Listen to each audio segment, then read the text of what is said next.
It was designed as housing for those most in need, but it seems some Canberra public housing tenants are far from needy.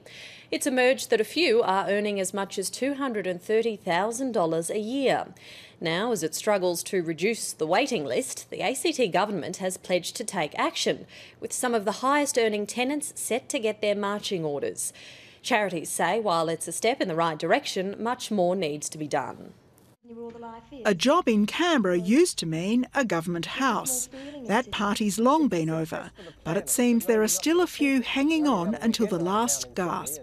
Recent work has determined there are between 6 or 8 with strong, sustainable, ongoing income that we believe would be encouraged or asked to look at alternative accommodation. Those incomes range from $165,000 to $230,000.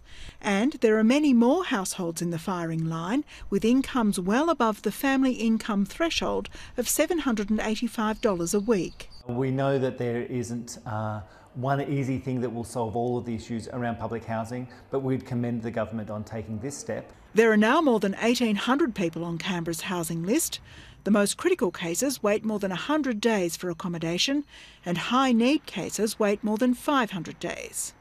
Wealthy tenants in public housing don't go down well in Canberra, as former Greens MLA Deb Foskey found out.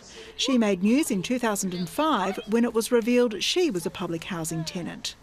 But the government says the issue has to be addressed on a case-by-case basis. Circumstances change from one year to the next. We could be unemployed to employed to be unemployed. But the real issue in Canberra is too much demand for too few houses.